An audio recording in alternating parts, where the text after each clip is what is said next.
पहले बेटियों के विदा होने पर मां बाप की आंखें भर जाया करती थी, लेकिन अब बेटों को सौंपते वक्त भी मां बाप की रूह कांपने लगी, क्योंकि अब दूल्हा बनकर निकला बेटा कभी कभी कफन में लपक कर लौटने लगा।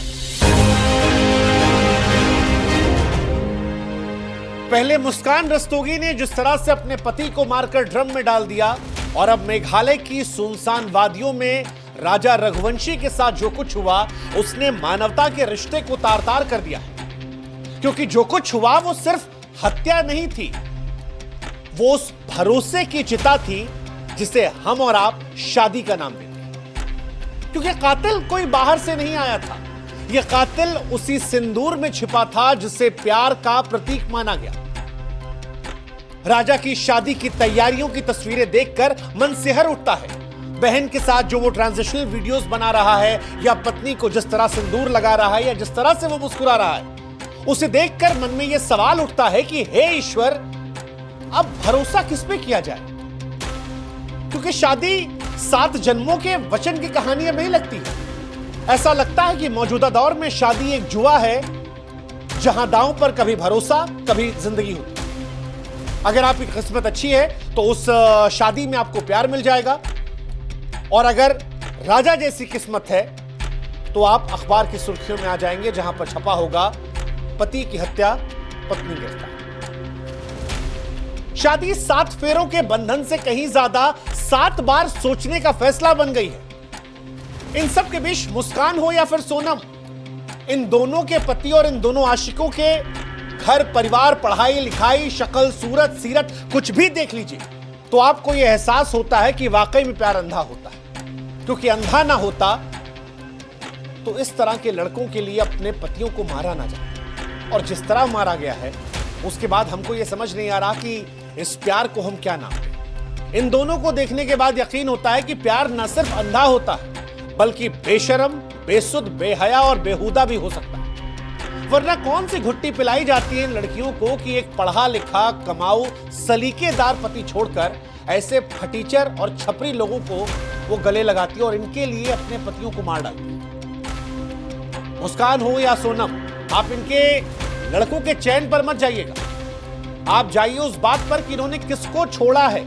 इनके त्याग को देखिए, और इनको देखकर यह एहसास होता है कि सच में कई बार इंसान आंखों से नहीं मानो गटर से देखता है।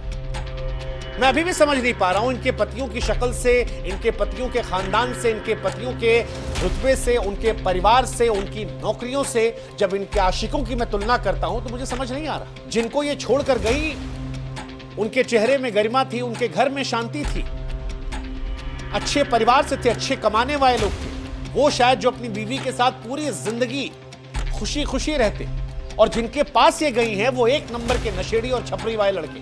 और अगर इसको प्यार कहते हैं तो यकीन मानिए प्यार अंधा नहीं, प्यार विकलांग,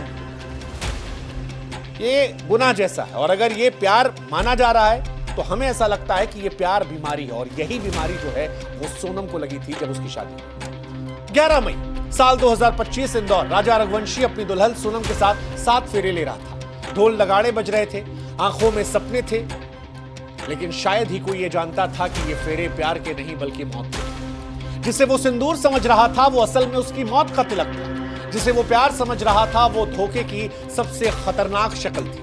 शादी के 9 दिन बाद ही 20 मई को सोनम अपने पति से कहती है कि मुझे मेघालय घूमना है, कामाख्या जाना है, शिलोंग जाना है, हरियालियां देखनी है, हनीमून का साथ मिलकर मजा लेंगे। पति को एहसास नहीं होता है कि यह सुनियोजित हत्या का जाल था। पति कहता है कि ठीक है, एक बार मम्मी से बात कर लेते हैं, लेकिन लड़की कहती कि नहीं, मैंने टिकट बुक कर दी, अब जाना ही पड़ेगा। लड़के की मां उसे रोकने की कोशिश करती है, लेकिन लड़का नई नवेली पत्नी की पहली जिद के सामने हार जाता है और फिर अपनी पत्नी के साथ चला जाता है।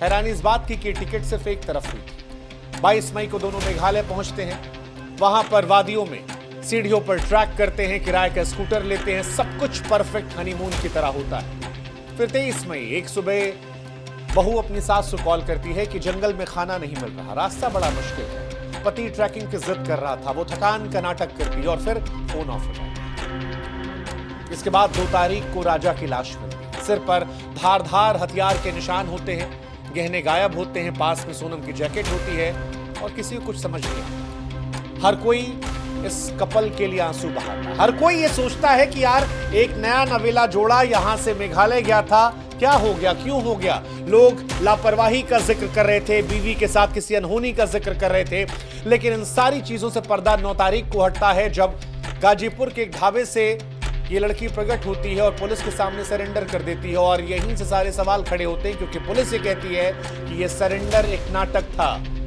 हत्या किसी और ने नहीं, सोनम ने की थी और सोनम ने प्लान करके उसे पहले मेघालय बुलाया, फिर खाई तक ले गई, फिर अपने साथियों के साथ मिलकर उसकी हत्या की और हत्या के बाद वहां से निकल गई। पुलिस कह रही है कि कोई ड्रामा नहीं, स्क्रिप्टेड मर्डर था।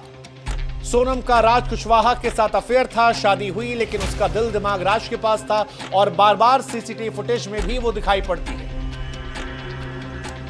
इनफैक्ट आपको जानकर हैरानी होगी कि वहां पर एक टूरिस्ट गाइड ने भी कहा कि जब ये लोग हनीमून मना रहे थे उस वक्त और भी लोग वहां हैं। सोनम अभी भी कह रही कि मैं बेगुनाह हूं, पीड़ित हूं, अपहरण हुआ था, लेकिन पुलिस सवाल पूछ रही कि बहन वहां से यहां पहुंच गई, तुम्हारे शरीर पर एक खरोच नहीं, तुम्हारे पति की लाश को चाकुओं से छलनी कर दिया गया, तुम पूरी तरह से बेदाग हो। शिलोंग से गाजीपुर की दूरी 1162 किलोमीटर है, तुम्हें वहां तक कोई थाना नहीं मिला, तुम्हारे गहने कहां गए। और सबसे बड़ा सवाल, अगर तुम बेगुनाह थी तो फिर बाकी अपराधियों के पकड़े जाने के बाद ही सामने। राजा की मां संगीता की आंखें सूख चुकी हैं। वो बार बार कह रही है कि मेरे बेटे ने इस पर भरोसा किया, मेरा लाल छीन कर चला गया, फूट फूट कर रो रही है। भाई कह रहा है कि हमें नहीं पता था कि हम अपने भाई को हनीमून पर नहीं बल्कि मौत के सफर पर भेज रहे हैं। उधर राजा और सोनम की शादी का वीडियो भी डराता है।